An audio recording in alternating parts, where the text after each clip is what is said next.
Welcome to Empowered Ease, the podcast where we challenge the patriarchy by inspiring women to take ownership of their health, mind, body, and soul. My name is Jen Olinger. I'm your host. I'm a holistic coach, a critical care nurse, and founder of the Moonflower Collective. Each episode, you'll hear from incredible women, healers, health practitioners, coaches, nurses, and pioneers making a difference. Together, we'll delve into their personal stories, the inspiration behind their work, and how women heal and thrive in community. Discover how by uniting our strengths and sharing our journeys, we transform not only ourselves, but the future of health and wellness. So tune in, be inspired, and empower yourself alongside our vibrant community of women. This is Empowered Ease. Let's embark on this journey of communal healing together.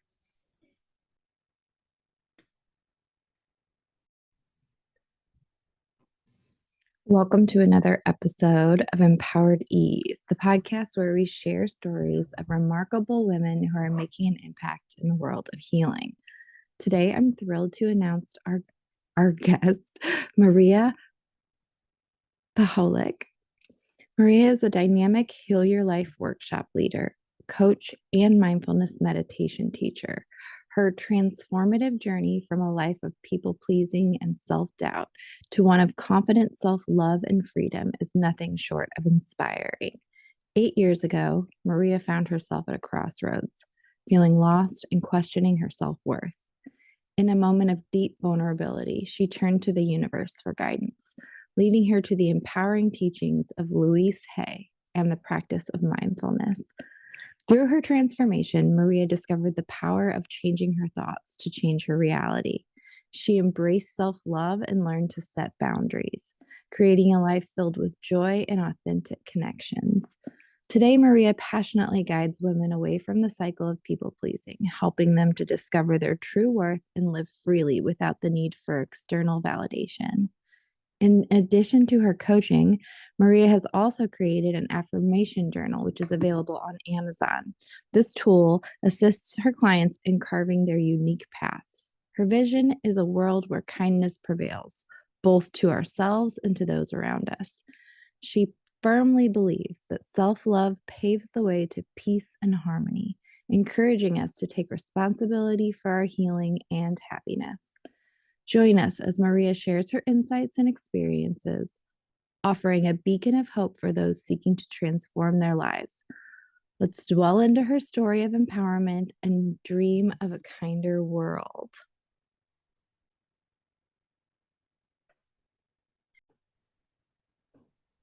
Welcome, Maria.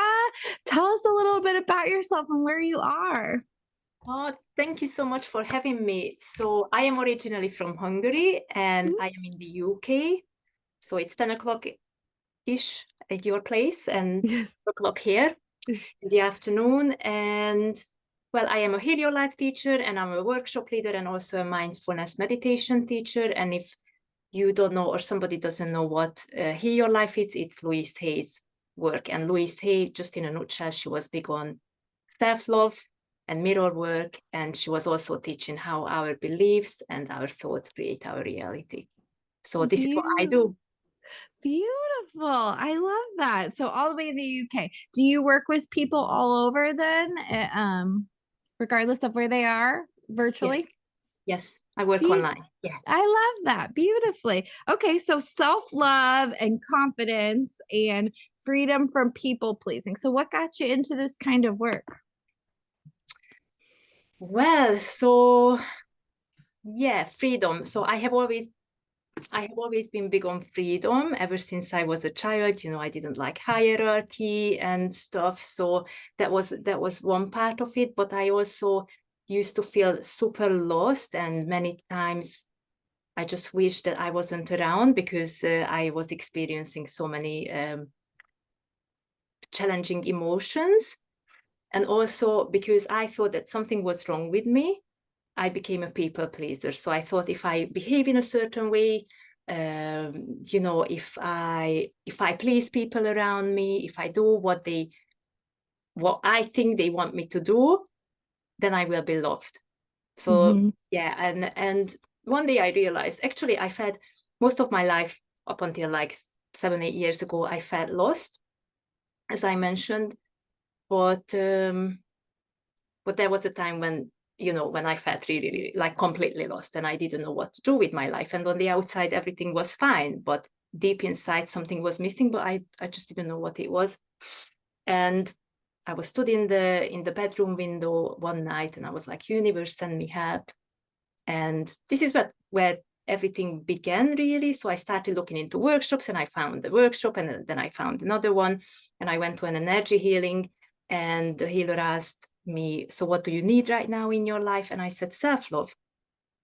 And this is where everything started. So I started looking into self-love, what it actually means, and I just started connecting back with myself. And this is what actually was missing.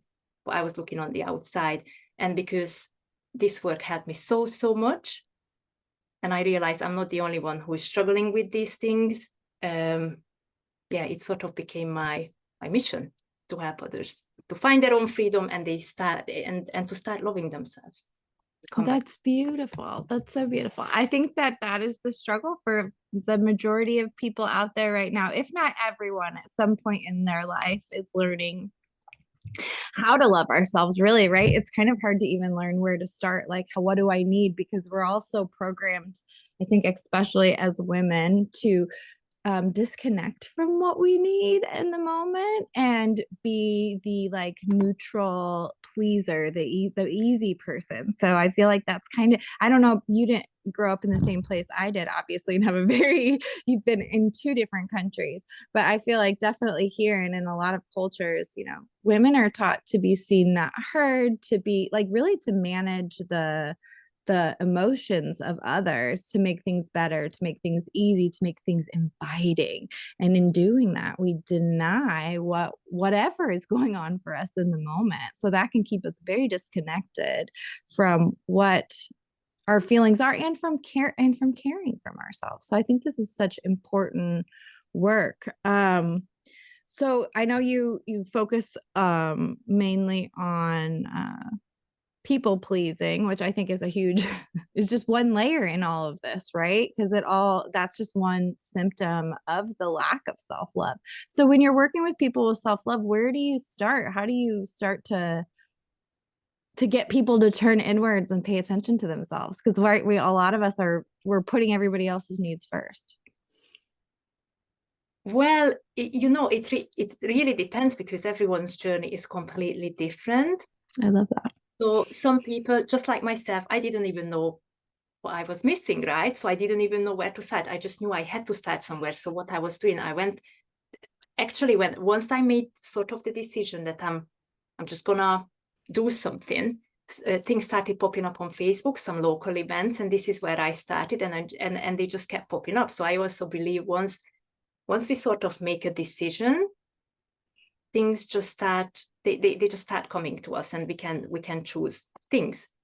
Yeah. So like once people need to decide they want to make that change, then they'll start opportunities for you said started to appear, and you think that'll happen. I agree with that totally. Like if you've heard of like a confirmation bias, right? When your brain decides something, then it looks for confirmation that that's true. So if you tell yourself like I am going to work on self-love, I'm going to heal the relationship I have with myself, I'm going to work on taking this like negative talk and people pleasing, and I'm going to work on putting myself first, then we start seeing opportunities or workshops, things start like that we may just gloss over before we notice them now, and it gives us that opportunity to take advantage. So I Yeah. think that's really good advice. Yeah. What do you see like any patterns in the people that you're working with? Like is there a certain kind of woman that is drawn to you that you think really benefits from this? So there are patterns, and I think one of the more like sort of the biggest ones are guilt. Mm-hmm. Um, and what you also mentioned, like, oh, you know, I have to put everybody else before me because it's selfish if I look after myself. Mm-hmm. And sometimes, yeah, so sometimes it's easier to break that barrier. Sometimes it's a little bit more difficult. So what I always suggest people or women to do, and if they really want to make a change, is start with a very small step.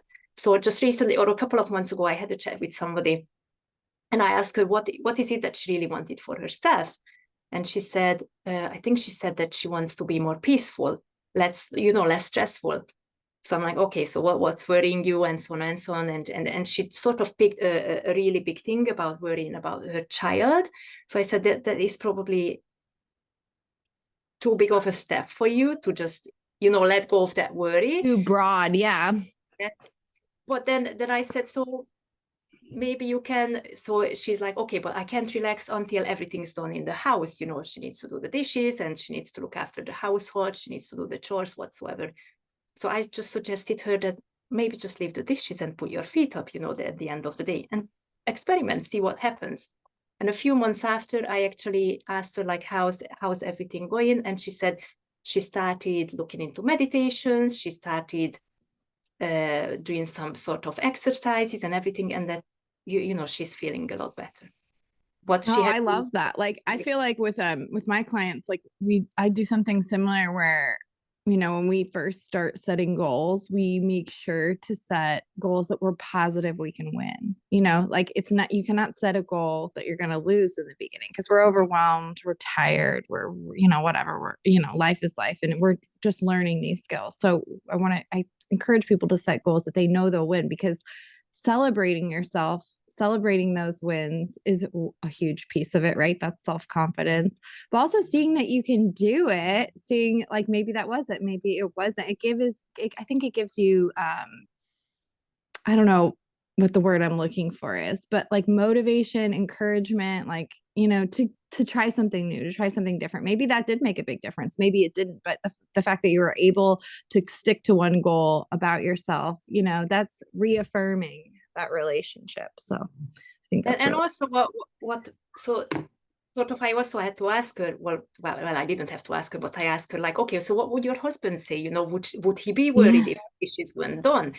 Well, I don't think he would care that much. Okay, so sort of like, is it really an expectation from somebody else, or are we putting this stress Oh, on good point. ourselves? Yeah, the unneeded expectations that we Mhm. put on ourselves, that like, it's funny, me and my best friend were having this conversation the other day, and not in any way trying to put our mothers down.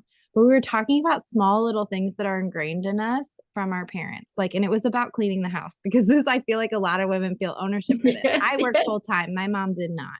But if we, like, and she's a girl's girl now, but back in the day, I don't think she was as much. But I remember some of the judgment as she was a full time mom, that she would make against other women who didn't keep their house clean, or just the way it was talked about back then. And I can't say necessarily it was her talking about other women, or the way she talked about herself about when people were coming over. But if people are coming to my home, or my husband has someone over when I'm at work and he didn't clean up and there's dishes in the sink, like, this is how the conversation started. I was like, you had people over and the sink was full of dishes. Why did you not do those? I'm like, how, I'm so embarrassed.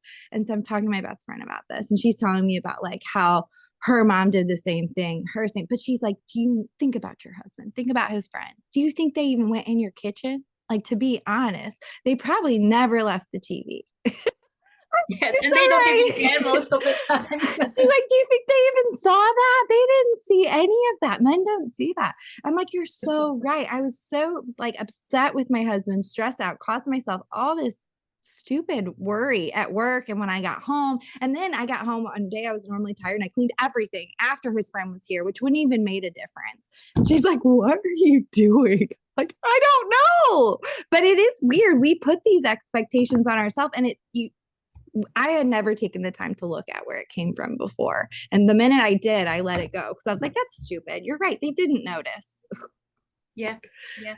And So, that is so interesting you're saying this, because when I moved in with my ex-boyfriend, straight away I started doing all the chores and everything, and only so many years later I'm like, what the hell was I doing, right? Like, why did I jump onto these chores straight away?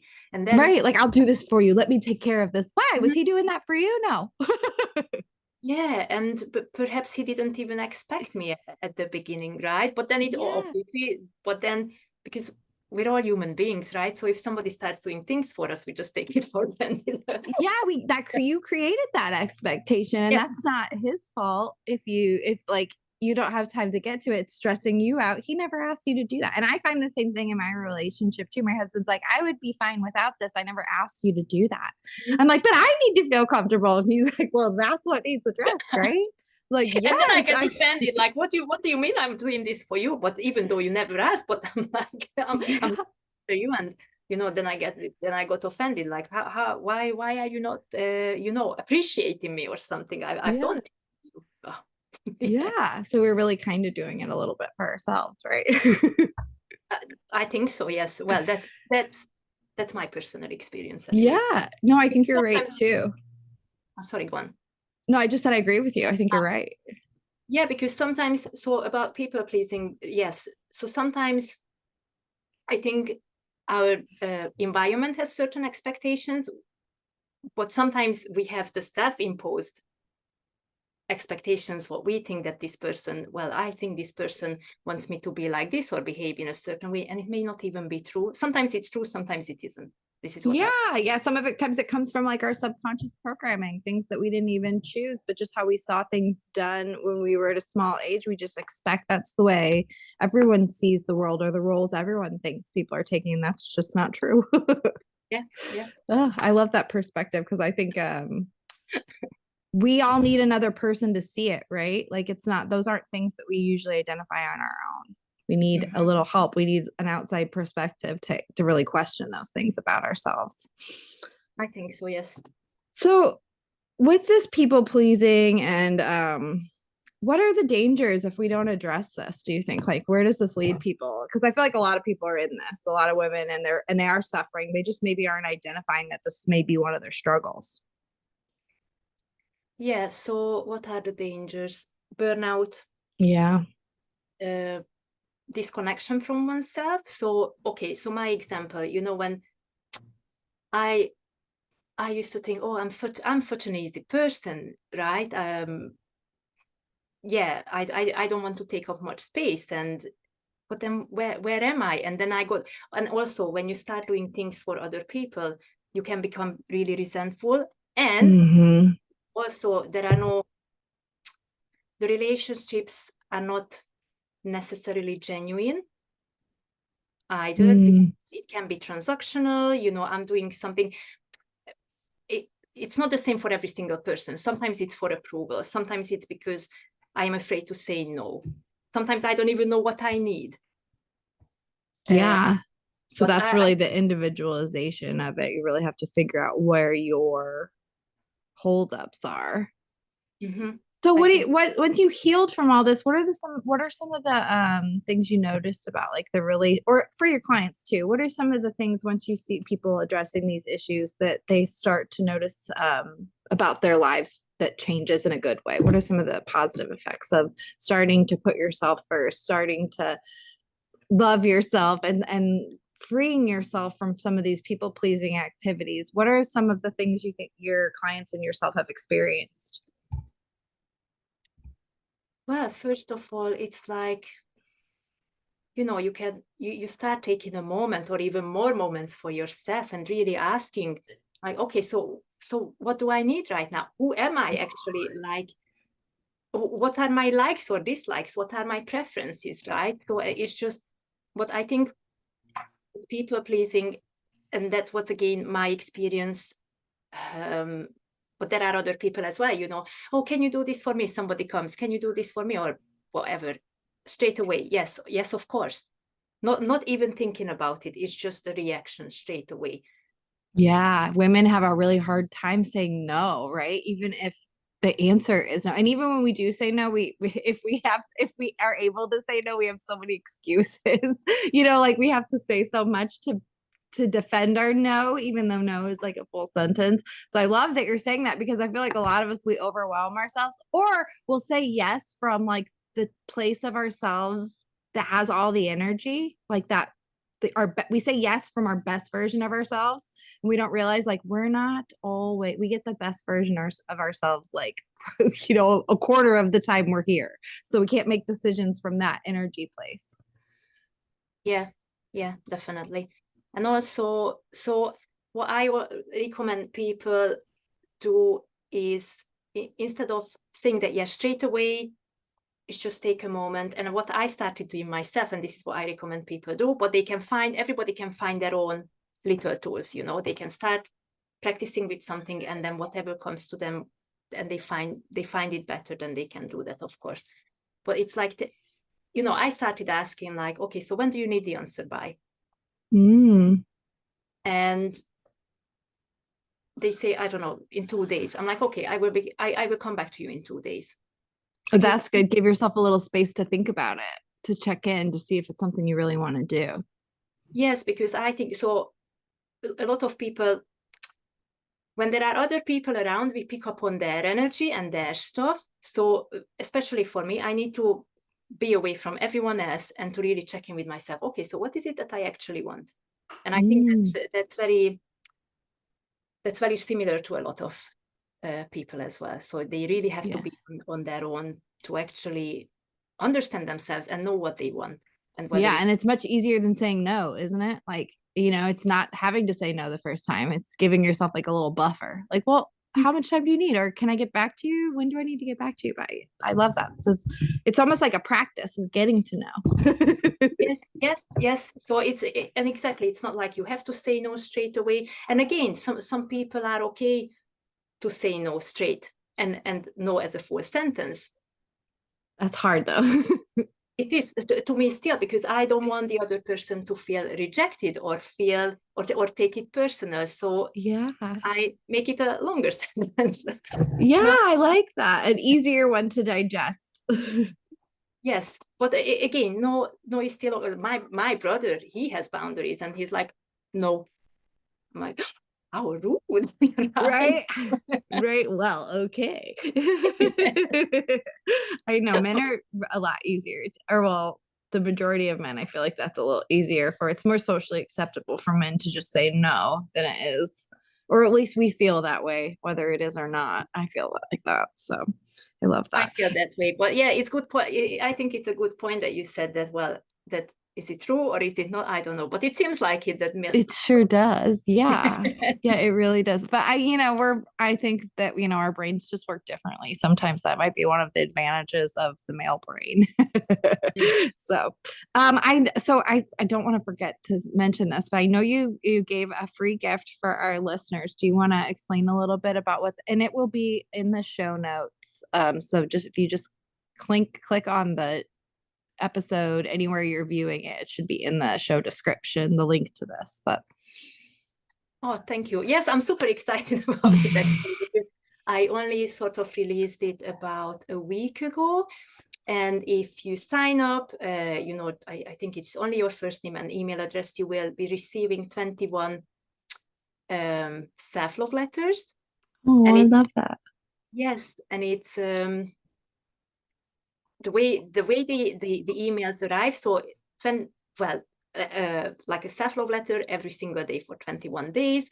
And the signature will be your name. So it's almost like the way I sort of worded it or put it, that imagine that your most loving, your kindest and wisest part of yourself is sending these letters to you, and your name will be the signature. So it's almost like you were receiving it from yourself, not from me. Oh, that's beautiful. So a free gift of 21 self-love letters that you'll get delivered daily via email address to you.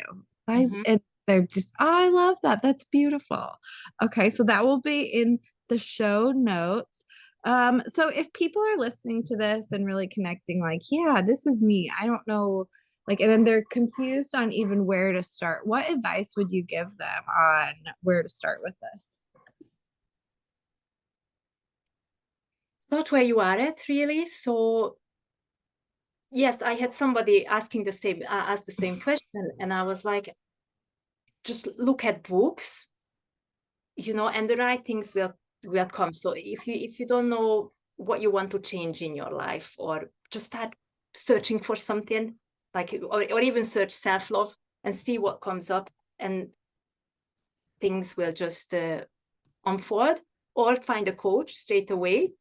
Yeah. So just start. That's what I'm hearing. Just start Yes, any way that you feel drawn to. So just start, yes, because if once you start, you get the ball rolling. definitely. So sometimes when I have a chat with somebody, I will recommend the book, but then I say, if it doesn't resonate with you, it doesn't matter, just find something else, right? But at least Mm-hmm.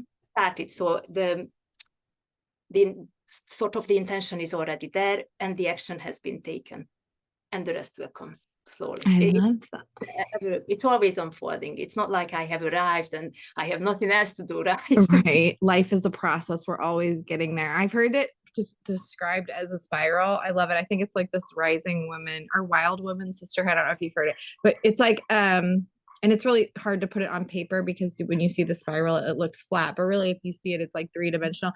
And what it represents is that like we're always addressing the same issues. We're always coming back to them. It's just that they're a little different, a little lighter each time we touch back on them. But we never really truly get rid of things. We just see them differently. We develop our relationship with our stuff a little differently, with our baggage, with our subconscious programming or our childhood or whatever it is, however you see it. We always revisit it, but just in like a different way each time. We discover something new about it. And I've started to experience that for myself like so much. So that's Yeah, beautiful. and yes, and that's my experience as well. And that's why, for example, when it's being said, oh, how to set boundaries without guilt, or without whatever emotion we are talking about. And I don't like saying that personally, because my experience that guilt can arise anytime. It doesn't matter how long I have been doing this, how long I have been setting those boundaries, it can still arise. And actually, I had an experience not so long ago where I just couldn't leave my mouth. I was Mm. frozen there, and I went back into like opa on my head, like 20 years ago, like when I couldn't say no, and I was like, oh my god, what's happened here, right? And then I walked away, and I'm like, okay, I need to come back to this person and actually explain what happened and say the no then. Yeah. Well, I agree with you. Like, every day is different. And now, like, I'm in my 40s and hormone dips and hormones cycles as I enter this like reprogramming of my hormone system of like this perimenopause stage. I days are different how I feel, completely different depending on where I'm at in that cycle. And, things like depression and stuff sneaks up, which I don't surprise. So I do feel differently on different days intensely, and I think that's common for women in this age group. So just to know that it's reassuring to know, I think, and also a little daunting if you haven't started addressing these issues, that they never truly go away. We just get a little different. Our relationship with them changes, it softens a little bit, and it gets easier, and we know ourselves a little better. But there's so much power in that. Yeah, yeah, definitely. And also so what you were saying, our relationship or our relation to these things are changing, and they soften, and maybe we don't even take ourselves that is serious, that seriously and stuff. But also when you develop your tools, Yeah. to me, this is where the power is really, because it's not like that. Maybe an emotion will never arise. We don't know, right? We just don't Yeah. know. When Yeah. it will arise, then okay, I see you. It's okay for this emotion to be here. And what do I do with it? Yeah. So it's not like I need to get rid of it, or something's wrong with me for feeling this way. It's just how I nurture myself, and I can Yeah. myself in in this process. Yeah, and we can't really nurture ourselves if we don't know ourselves. I mean, we can, but we can't, our nurturing gets so much more effective when we develop the relationship with ourselves and learn maybe what triggers, what things require different things from us. Definitely the more into this healing journey I've gotten for myself, I've realized like depending on what the stressor is, depending on what is triggering me, it requires a different response. Sometimes things that I do for myself are more effective in different circumstances. And that sounds confusing, but I think that as we develop the relationships with ourselves, it becomes so much more powerful. the healing that we can do. I don't know if that makes sense. It might be a little confusing, but hopefully you're catching on to what I'm saying here.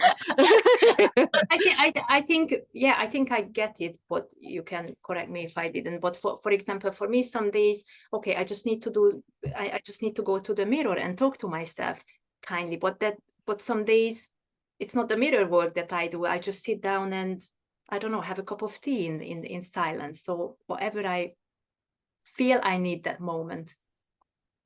Yeah. And it's the checking in with yourself that kind of tells you that. And that's, there are times where I do a much better job checking in with myself throughout the day than others. But I find myself, when I am checking in with myself, what I'm asking myself when I'm like, okay, just where am I at right now? I'm asking myself usually, what do I need right now? Is there something I need right now? Because if I can calm down, slow down enough, I usually tell exactly what it is. You know what I mean? There's something screaming. I just have to slow down and pay attention and check in to see what it is. And sometimes it's nothing. Like, that's what I needed. I needed to slow down, just breathe for a second and be like, yep, doing the right thing, doing everything I can right now, nothing else I can do. And then I can let go of whatever stress is going on, because I know I've done everything I need to be doing. So I love that, actually, when you know that, oh, this is the only thing I needed right now, and that's it. It's not even complicated. Yeah, sometimes that is it, right? Like, I'm doing the right things. We need to affirm ourselves, right? I'm doing everything I can do. There's nothing else to be done. I love that. So we kind of touched about this, but this is the perfect time to ask you this question, because I ask everybody that comes on, like, what is your go-to self-nurture or self-care that when things get rough that you find yourself doing to get yourself back on track or get yourself feeling like you again? So, like, do you mean like a physical? It can be anything. Honestly, everyone has said something a little different. So whatever makes you feel like you, that is your go-to thing when things are hard. So it can be anything, really. So I love going for walks, and I love sometimes that. when things are really difficult, I just feel called to touch a tree or something, and I feel that helps. It's almost like, yeah, the tree is nurturing, or sometimes it's almost like giving a message, and I'm like, oh, this is what I needed. And it depends. Sometimes I can still experience loops, that I'm just going in circles and I'm stressing my out. But it's like the reminding of myself that, whatever happens, I'm still worthy. I still love myself, and sort of using affirmations as well sometimes, journaling. Oh yeah, journaling's a great one. Yeah, and just write and writing, and also it's like, okay, really recognizing what is actually going on, what's the emotion, and go underneath it. Like, okay, what's underneath? What's really going on, and start working with that. Yeah, trying to draw. Yeah, totally. Because I feel like sometimes what we're feeling in the moment, and we know it, sometimes we know that this is not really what I'm upset about. It's something else that I've been holding on to all day. Or sometimes we don't know it. And that little pause helps us know, like, I'm not mad at this person right now. This situation normally would not frustrate me this much. What is happening right now? And that little check-in is the answer. I love that. That's beautiful advice. So if people are hearing this and they're like, this is me, I need more of this in my life, and they want to learn more about you, where can my listeners go to find more information? So they can check me out on Facebook. I share a lot of, I have a lot of posts, and sharing my own story as well. And if they would like to get in touch with me, they can just, what's the word? Friend me. Yeah. Do you know your handle off the top of your head, what your Facebook is? Because some people don't want to click on the show notes. They'll just remember. Or you can say your website. What's your website? It's my full name, so mariapaholik.com. Okay, I'm going to spell your last name so people know. Maria, Paholik, right? Yes. How do you pronounce it again? Paholik. Paholik. I hope I didn't butcher it in the intro. I tried really hard. I even looked it up on Google Speaks. Like, how do you pronounce this last name? Oh, thank you. Yes. I'm used to it anyway. Yeah. My last name now is Olinger, which is my husband's last name. But the one before that, my maiden last name is Heidenfelder, which is just really long. So people mispronounce it because I think they just get overwhelmed. Yeah. So, I know like, the it's feeling. so long. Yeah. So I totally understand that. Well, it's been such a pleasure talking to you, Maria. I think this is a really relevant issue for so many women right now. And it's just part of our culture, and a lot of cultures out there today. This patriarchal setup we have really ingrains from a small age for women, especially, but for us to disconnect from our emotions and ourselves. And so many of us, as we get older, this work to reconnect is so important and a huge part of the struggle. So it's so powerful. Are there any words that you would like to leave us with today, or any thoughts? So if I could leave the whole world with one message, then it's just be kind to yourself. Oh, That's the only thing I could, yeah. I I love that. We didn't really talk on that this much, but in reading your website, yeah, I know kindness to yourself and to others. It's very prevalent on your site, and I love that so much. So I'm a huge proponent for that as well. So thank you so much for the work you do and for just sharing your beautiful light. And if you ever come out with anything new or doing a new program, we'd love to have you back on to hear about it. So thank oh, you. thank you so, so much for having me. And bye Yes. again. Bye.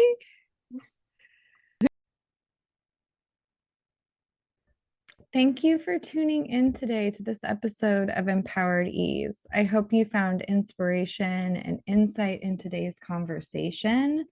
If you enjoyed the show, please consider subscribing or sharing the episode with someone you know who needs to hear an empowering story or would benefit from the empowering stories.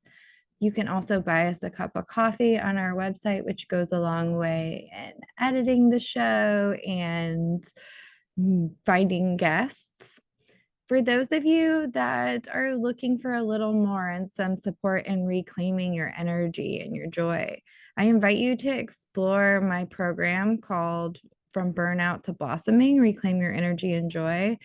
It's a transformative journey that I walk you step by step through to help you rejuvenate and embrace your full potential and re engage in the joy of life. So you can always visit my website, www.themoonflowercoachingcollective.com, and to learn more and sign up.